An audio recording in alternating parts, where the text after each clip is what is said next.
Okay, for my video answer this week, I'm going to respond to Stephen Eichik's question.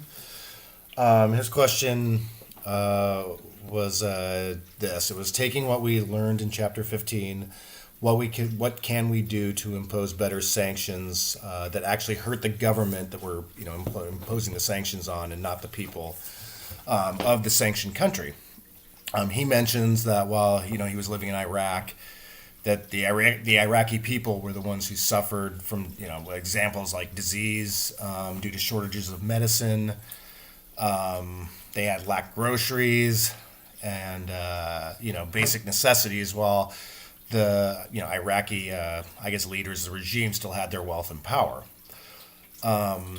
One thing I'd like to say first off is I do think that most sanctions are probably I probably don't have any no I don't have anything to actually quote, but I'm guessing the most sanctions are opposed on like dictatorships where there's human rights violations, or there's military involvement where sanctions are because they're building up their military, or they act aggressively toward another country, and that sanctions need to be imposed on them to stop that, obviously.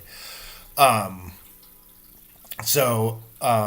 book mentions that sanctions against dictators don't really work because dictators, while they care about wealth, they also care about power, and sanctions don't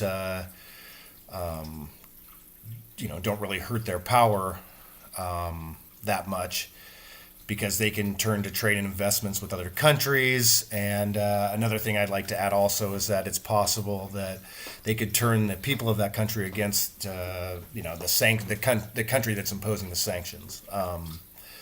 Which would also solidify their power, obviously. I obviously don't have any expertise in this, but I'm going to try to make just a couple of examples that might help. One would be maybe the idea of imposing, financial sanctions against just the leaders and the businesses of that country, in their foreign accounts. I'm guessing that most of those people have foreign bank accounts. Maybe there's a way to impose sanctions or freezes on their assets in foreign countries.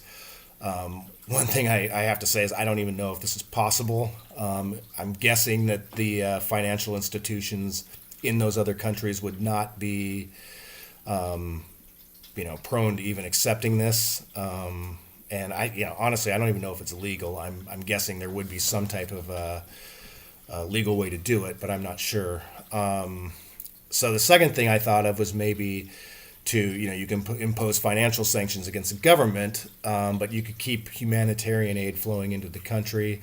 But once again, I don't know if that guarantees that the people of the country get the aid. What's to say that the actual wealthy people in the country keep the aid for their own use, and the people who actually need it aren't getting it. So, I guess the answer to the question is that there's really no good answer to this, but I think it's a great question he poses, because I think it's important. If we're going to impose sanctions on a country, we need to make sure it hurts the actual people who were, the reason we're imposing the sanctions need to hurt the people we're imposing them on, as opposed to innocent people who live in the country. So anyway, that's my take on it. Thank you.